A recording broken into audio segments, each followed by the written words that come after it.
오늘은 영적인 안전장치라는 제목으로 우리 함께 말씀을 나누도록 하겠습니다.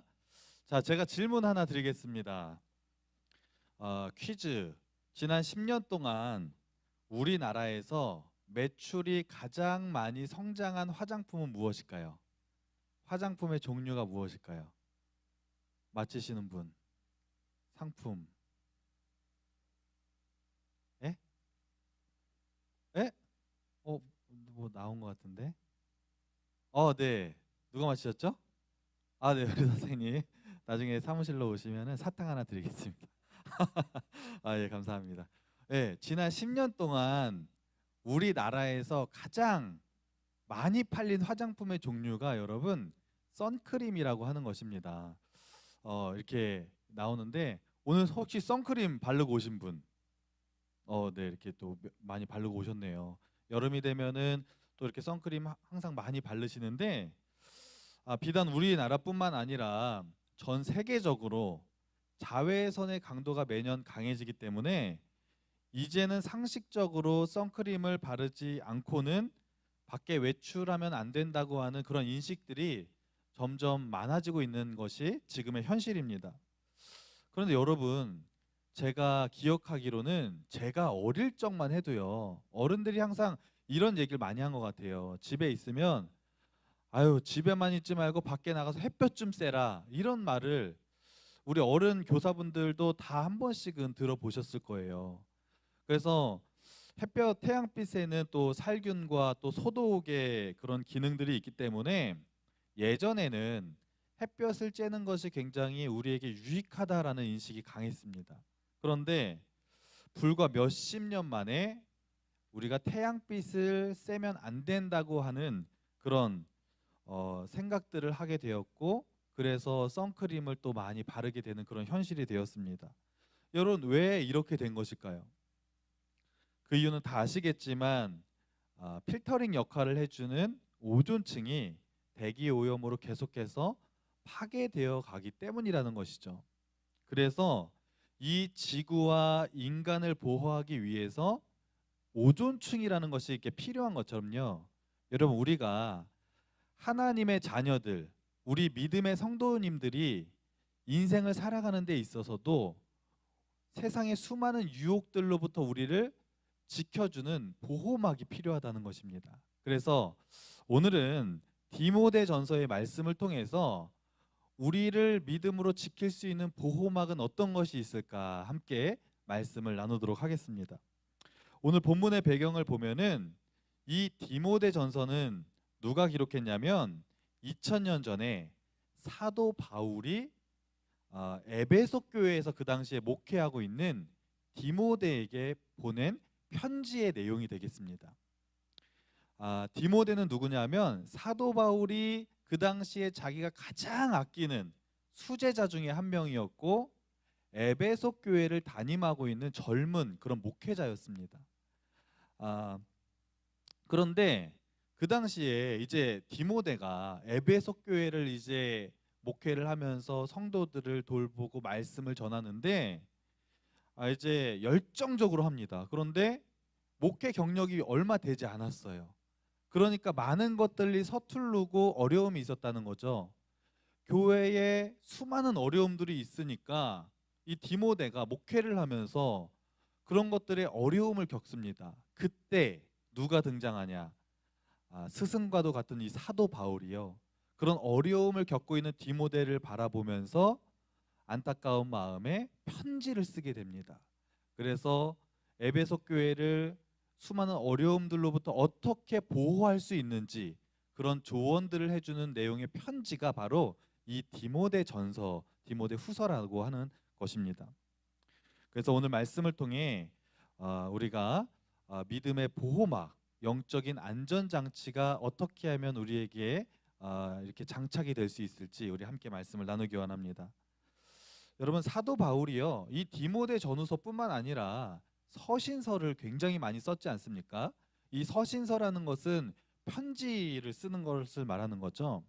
근데 사도 바울이 쓴 이 서신서들을 볼 때마다 사도 바울이 가장 처음에 늘 하는 특징이 하나 있는데 자기소개를 항상 한다는 것이죠.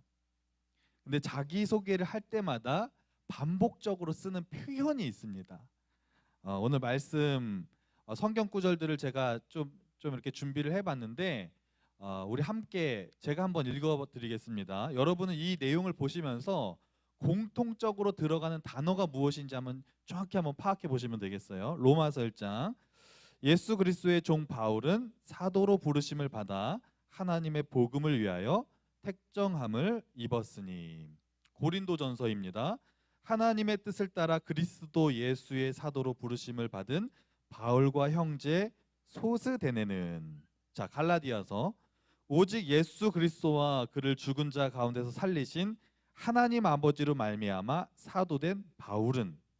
자, 에베소서 하나님의 뜻으로 말미암아 그리스도 예수의 사도된 바울은. 자, 여러분, 이 네 개의 성경 구절 중에서 공통적으로 들어가는 단어가 세 가지가 있습니다. 무엇일까요? 자, 사도 맞았습니다. 또 예수 그리스도 맞아요. 예수 그리스도가 다 들어가죠. 그리스도 예수도 맞습니다. 그 다음에 마지막으로 뭐요? 바울. 이 세 가지가 항상 들어가요.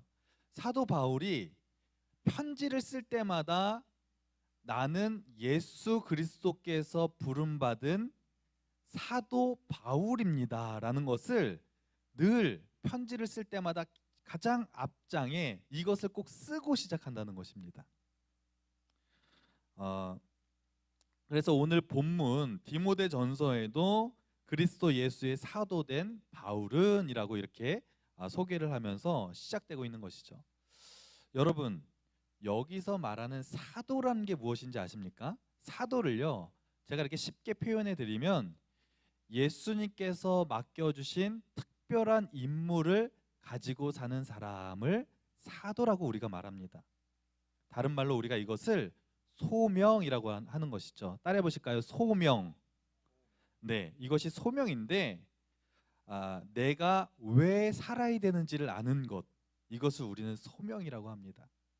또 세상 말로는 내가 살고 있는 이유를 아는 것, 이것을 우리는요 소명이라고 합니다. 자, 여러분은 이 세상을 왜 사세요? 여러분의 소명이 무엇입니까? 이렇게 질문했을 때 이것을 대답할 수 있는 사람과 대답할 수 없는 사람의 삶의 차이는요 어마어마하게 크다는 것입니다. 여러분, 제가 여러분 왜 사세요라고 얘기했을 때 스스로에게 한번 답해 보세요. 이거를 명확하게 지금 자신이 대답할 수 있으신 분은 행복한 삶을 살 수 있으신 건데, 이것을 내가 왜 살지? 라고 망설이시는 분은 오늘 말씀을 잘 들으셔야 되는 거예요. 우리가 행복한 신앙생활을 하기 위해서는 내가 왜 살아야지 라고 하는 이 물음에 정확하게 대답을 할 수 있어야 됩니다. 여러분, 우리가 인생을 살다 보면 문득 자기 자신에게 질문할 때가 있습니다. 내가 지금 이렇게 지칠 때 가끔씩 나에게 이렇게 질문하죠. 내가 지금 뭐 하고 있는 거지? 내가 왜 이렇게 살고 있는 거지? 이렇게 힘들고 지칠 때 자기의 삶의 자리에서 회의감이 들어서 이런 질문들을 던진다는 거죠. 자기도 명확하게 답할 수 없는 질문들. 내가 왜 이렇게까지 하면서 인생을 살아야 되는 거지? 내가 왜 이렇게 힘들게 고통스럽게 학교에 맨날 가서 공부를 해야 되는 거지? 이런 질문들이요, 누구에게나 다가온다는 것이죠. 그런데 이 질문에 대해서 우리가 정확하게 답을 하지 못하면 우리는 굉장히 불행한 인생을 끝까지 살 수밖에 없다는 것입니다.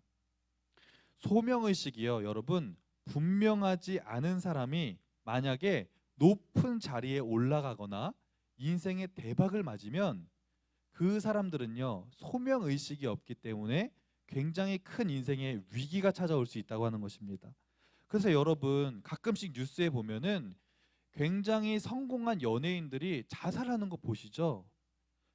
여러분, 연예인들이 인기도 많이 얻었습니다. 그 인기를 통해서 광고도 많이 찍고 돈도 많이 벌었어요. 그리고 명예도 얻었어요. 그런데 어느 날 그렇게 유명한 연예인이 갑자기 우울증에 걸렸다는 소식이 들려오고 그래서 결국에 자살을 하는 극단적인 선택을 했다고 하는 슬픈 소식을 우리가 종종 듣게 됩니다. 왜 그런 줄 아세요? 높은 자리에 올라가긴 했는데 모든 것을 다 갖췄는데 자기가 왜 여기에 있어야 되는지 정확한 이유를 모른다는 것이죠. 소명의식이 불분명하기 때문에 모든 걸 다 갖췄는데 다 갖추고 나니까 인생에 허무감이 찾아오는 것입니다.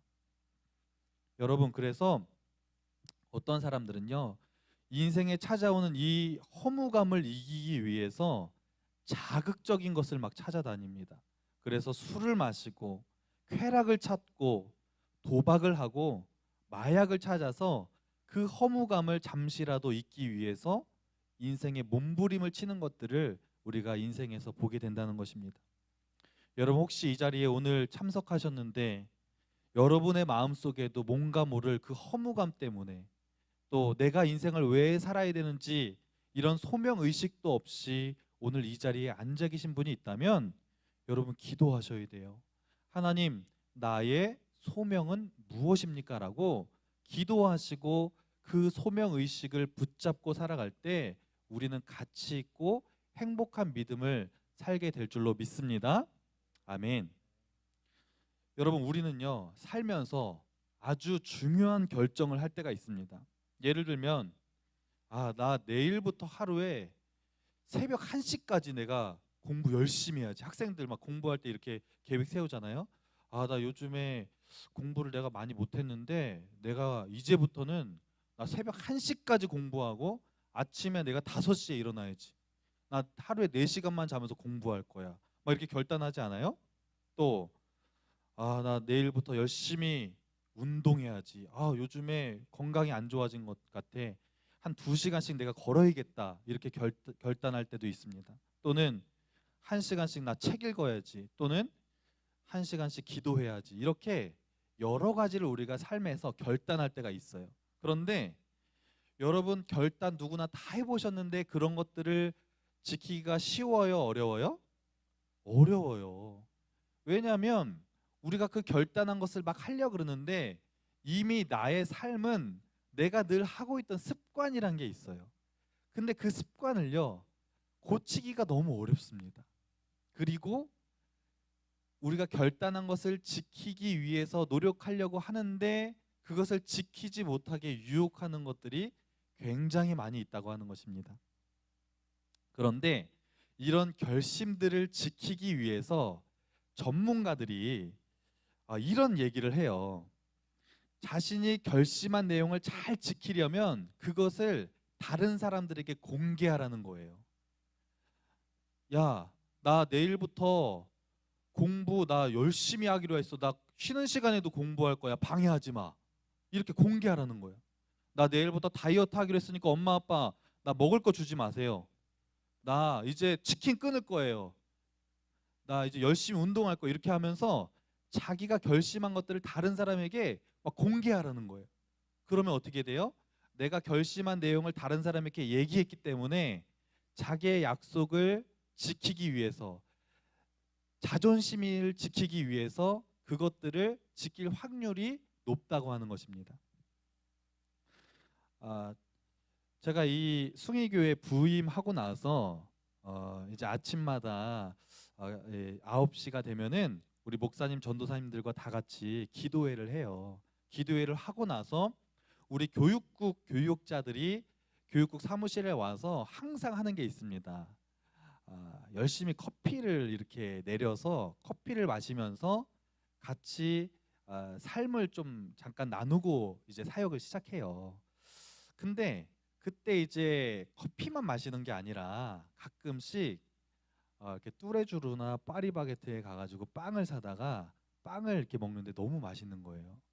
근데 그 우리 교육국 멤버 중에서 한 여자 전도사님이 있는데 이 전도사님이 다이어트를 해서 160kg에서 지금 78kg까지 뺐어요. 78kg까지 뺐는데 같이 이제 빵을 먹는데 혼자만 안 먹는 거예요. 현재 진행형이니까 다이어트가. 그래서 너무 미안하니까 제가 옆에서 되게 많이 유혹을 해요. 아유 전사님, 이거 곡물빵이라서 이거는 살 안 쪄요. 하나만 먹어요. 이렇게 유혹을 하는데 절대로 안 넘어오는 거예요. 오히려 자기의 결심을 더 공개하는 거예요. 이 전도사님이 뭐라 그러냐면, 저 5월 달까지 이제 65kg가 목표입니다. 저 헬스장에서 바디 프로필 찍기로 했어요. 저 절대 건들지 마세요. 막 이렇게 강하게 얘기하는 거예요. 그러니까 어떻게 해요? 알았어요. 그러면서 그 다음부터는 함부로 또 유혹을 못 하겠는 거예요. 그러니까 여러분, 내가 결심한 것들을 누군가에게 자꾸 공개하면요, 다른 사람들도 그걸 의식해서 도와줍니다.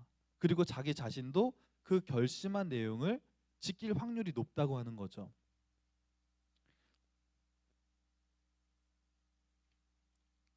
여러분, 이 사도 바울이 활동하던 시대, 2000년 전에 그 시대가요, 어떤 상황이었냐면, 자기 혼자서 예수 믿는 것도 굉장히 버거운 시대였습니다. 예수를 믿는다는 것이 사람들에게 발각이 되면 어떻게 돼요? 장사하는 사람은 그 장사가 그냥 망하는 거예요. 예수 믿어? 사람들이 예수 믿는 사람 상종을 안 하니까 장사도 안 돼요. 그리고 비난과 환난과 모든 핍박을 다 당하는 거예요. 그러니까 사람들이 예수 믿는 것을 사람들에게 공개하지 못하고 자기 혼자 몰래 집에서 이렇게 믿는 사람들이 많이 있었다고 하는 것입니다. 그런데 그런 예수 믿는 것을 공개하기 쉽지 않은 그 시절에 다른 사람들에게 복음을 전하고 또 교회를 또 세우고 사역자를 세우면서 헌신적인 삶을 산다는 것은요, 절대적으로 불가능한 그런 시대였는데, 그 시대 가운데 그런 일들을 했던 사람이 누구냐면 바로 사도 바울이라는 사람입니다. 예수 믿으면 예수 믿는 것을 때문에 너무나 큰 핍박이 오는데, 사도 바울은요, 그런 거 개의치 않고 막 매 맞아 가면서 돌 맞아 가면서 계속해서 막 복음을 전하고 교회를 세우는 거예요. 여러분, 그런데 사도 바울이 그런 핍박을 당하면서 매번 즐겁게 사역했을까요? 아니에요. 사도 바울도 우리와 똑같은 성정을 가진 그런 사람이기 때문에 복음을 전하다가 매 맞고 막 누가 모욕적인 말 하고 자존심 상하는 말 들으면 사도 바울도요, 똑같이 기분이 나쁜 거예요. 그러니까 사도 바울이 사역을 감당하다가 중간중간에 어떤 마음이 들었겠어요? 야, 내가 이렇게까지 하면서 내가 이렇게 예수의 복음을 전하며 살아야 되나? 아니, 그냥 나 혼자만 잘 믿으면 되지. 내가 굳이 이렇게까지 하면서 매맞아 가면서 이렇게 복음을 전해야 돼? 이제부터는 나 그냥 혼자서 그냥 예수 믿어야 되겠다. 이런 마음이 사도 바울의 마음속에 인간적인 이런 마음들이 생기지 않았겠습니까? 그런데 사도 바울이 그런 수많은 유혹들이 왔을 때 그것을 이기고 뛰어넘을 수 있는 결정적인 방법이 있었습니다. 그것이 무엇인지 아세요? 아까 전에 사도 바울이 서신서를 쓸 때 사도 바울이 늘 같은 단어를 반복했다 그랬죠. 예수 그리스도 사도 바울. 이걸 왜 한 줄 아세요? 나는 예수님께서 세워주신 사도 바울입니다라는 것을 사람들에게 계속해서 공개하는 거예요. 나 이런 사람입니다. 특별한 임무를 받은 사람입니다. 계속해서 공개하면서 자기의 정체성을 끊임없이 드러냈다는 것입니다. 이것이 사도 바울이 힘들고 어려울 때마다 자기의 믿음을 지키는 영적인 안전 장치가 되었다는 것입니다. 여러분, 우리도 예수 믿다 보면 우리의 믿음을 흔드는 너무나 수많은 유혹들이 우리의 삶에 도사리고 있어요. 여러분, 특별히 지금 코로나의 시대를 살고 있습니다. 여러분, 코로나 시대 가운데 믿음을 지키지 못하고 떠나는 사람들이요, 너무너무나 많습니다. 여러분 주변에도 보면 물론 여러 가지 조심하기 때문에 조심해야 돼서 생계 때문에 어쩔 수 없이 교회를 못 나오시는 분들도 있지만 이참에 그냥 아유, 교회 안 나가야지 하고 교회를 떠나시는 분들도요. 저도 주변 사역자들을 통해서 얘기를 많이 듣게 되는데 너무나 많은 사람들이 이 시기 가운데 믿음을 잃어버리고 떠나는 사람들이 많이 있다고 하는 것입니다. 뿐만 아니라 여러분의 믿음을 지키지 못하게 하는 방해하는 것들이 많이 있어요. 그때 여러분이 그 믿음을 지키기 위해서 여러분이 해야 될 것, 그것은 바로 여러분의 정체성을 끊임없이 확인하는 거예요. 그래, 나는 하나님의 자녀지. 누가 뭐래도 나는 그리스도인이야. 나는 내 믿음을 지킬 거야. 이렇게 자기의 정체성을 공개하고 끊임없이 선포하는 거예요. 여러분, 오늘 교사 선생님들 여기 예배 참석하셨습니다. 코로나 시대 가운데 선생님들을 유혹하는 것들이 뭐가 있을까요? 여러분, 이런 마음 들지 않으세요? 야, 이렇게 어려운 시기에 나 혼자 먹고 살기도 힘든데, 나 혼자 신앙 지키기도 힘든데 내가 다른 영혼까지 신경 쓸 겨를이 어디 있어? 이런 사단이 주는 마음들, 여러분의 그런 소명을 흔드는 것들이 여러의 마음속에 다가올 때가 있을 거예요. 특별히 우리 교사 선생님들, 그런 마음들이 여러분의 마음을 흔들 때마다 여러분 마음속으로 외치는 거예요. 그래, 나는 하나님이 세우신 교사지. 영혼을 살리는 그 사명을 하나님께서 나에게 맡겨주셨지. 이 소명을 끊임없이 내 마음속에서 선포하고 외칠 때 여러분의 마음을 하나님께서 주장하여 주실 줄로 믿습니다. 특별히 우리 학생들도 코로나 시대 가운데 내가 예수님을 믿는 것을 다른 친구에게 얘기할 때 지금은 너무 사회적인 시선들이 예수 믿는 것을 말하면은 비판을 받고 여러 가지 공경에 처하는 것이 현실입니다. 그래도 여러분, 여러분의 믿음을 지키기 위해서 여러분이 그리스도인이라는 것을 절대로 부끄러워하시면 안 됩니다. 끊임없이 남에게 내가 공개적으로 말하지 못한다고 할지라도 그래, 나는 그리스도인이지. 난 하나님의 자녀야. 나는 이 어려운 시기 가운데서도 끝까지 믿음을 지킬 거야라고 여러분의 정체성을 끊임없이 확인할 때, 그리고 하나님 앞에 기도할 때 하나님의 우리의 믿음을 지켜주실 줄로 믿습니다. 그래서 어려운 시기 가운데 여기 계신 우리 모든 학생들, 또 교사분들, 성도님들 믿음으로 승리하며 나아가는 우리 모두가 되기를 간절히 소망합니다.